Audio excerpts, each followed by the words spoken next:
Olá! Hoje a gente vai abrir a caixa de ferramentas do raciocínio jurídico. Sabe, vamos explorar as estruturas, os frameworks que guiam os argumentos legais, principalmente quando as respostas não são nada óbvias. É uma forma de entender como o direito realmente funciona na prática. Então, vamos direto ao ponto com a pergunta que move toda a nossa conversa. Como é que se decide um caso quando a lei não dá uma resposta pronta, uma resposta clara e direta? Esse é o grande dilema que juristas enfrentam o tempo todo. Pensa só, existe uma diferença gigantesca entre um problema simples, tipo um cálculo matemático que tem uma resposta certa, e um problema jurídico complexo. Em questões como essa, a briga entre privacidade e segurança não tem fórmula mágica. Aqui, valores importantíssimos batem de frente e é preciso ter um método para conseguir navegar nessa complexidade toda. E para entender como isso funciona, a gente vai olhar para três lentes. Três teorias que, juntas, formam um baita kit de ferramentas. A gente vai ver como a argumentação se adapta ao público com Perelman, como ela tem que partir do problema com Viegek e como ela precisa seguir regras racionais com Alexy. A nossa primeira ferramenta vem de um filósofo chamado Chaim Perelman. E a grande sacada dele foi ter revolucionado o pensamento jurídico, tirando o foco daquela lógica super abstrata e trazendo para a persuasão prática. A ideia dele é que a força de um argumento depende totalmente de para quem ele está sendo dito. O conceito principal do Perelman é o de auditório, e a ideia, olha, é simples, mas muito poderosa. Não é só sobre quem está ouvindo, mas sobre o grupo específico que se quer convencer. Um argumento nunca é jogado ao vento, sabe? Ele é sempre moldado para um receptor específico. Vamos ver um exemplo prático. Se a gente vai defender a privacidade para o público em geral, para todo mundo, o apelo é para valores que são universais, que todos compartilham, tipo liberdade e dignidade. A linguagem tem que ser acessível, buscando um consenso. Agora, o mesmo argumento muda da água para o vinho quando o auditório é de especialistas. Aí a conversa fica técnica, a persuasão vem de precedentes, de análise da Constituição, de conceitos que só aquele grupo específico vai reconhecer e valorizar. E por fim, se o argumento é para um juiz específico, ele fica ainda mais focado. Ele vai se basear nas decisões e na jurisprudência daquela corte em particular. Ou seja, a grande lição aqui é que o contexto e o auditório não são só detalhes, eles são o centro de tudo numa boa argumentação.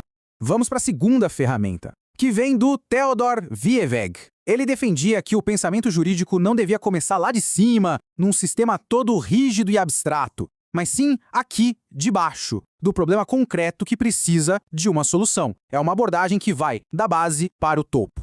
A diferença fica bem clara quando a gente compara. De um lado tem o pensamento sistemático, que pega regras abstratas e aplica de cima para baixo. Do outro, o método do Vieheg, que ele chamou de tópica, que faz o caminho inverso. Começa no caso específico e constrói o raciocínio de baixo para cima.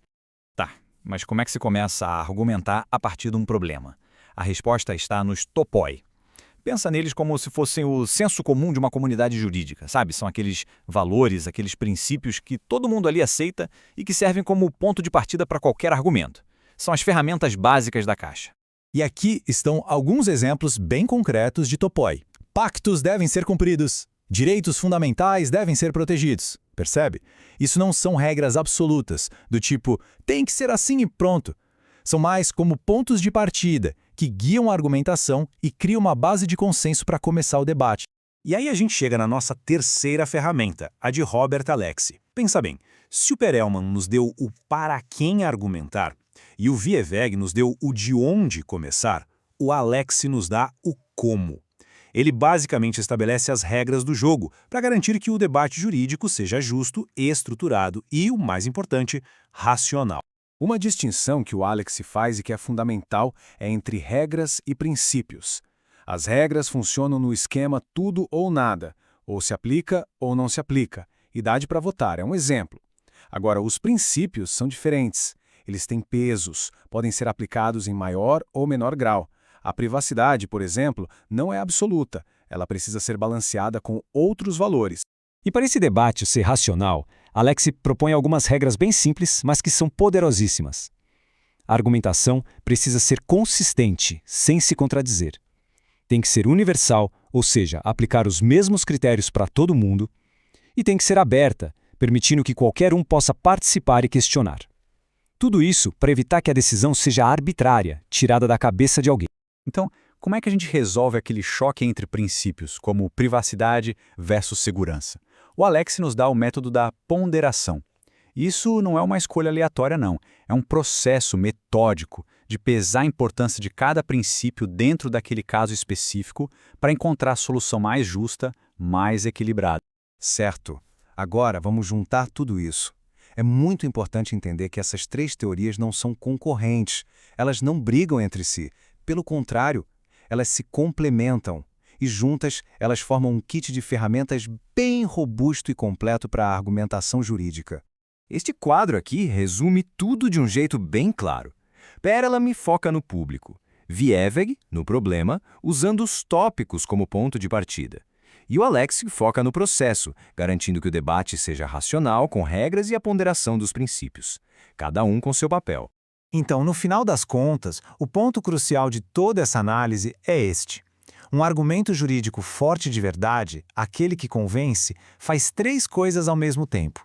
Ele entende muito bem o seu público, como ensina Perelman, ele parte do problema concreto, como propõe Vieveg, e ele se desenvolve seguindo regras justas e racionais, como define Alex. Isso tudo deixa a gente com uma última reflexão. Se a argumentação nesses casos difíceis não é uma coisa arbitrária, mas sim um processo guiado por estruturas e regras racionais, o que isso nos diz sobre a natureza do próprio direito? Seria ele mais parecido com a criatividade de uma arte ou com a metodologia de uma ciência? Talvez a resposta, a beleza da coisa, esteja justamente na combinação das duas.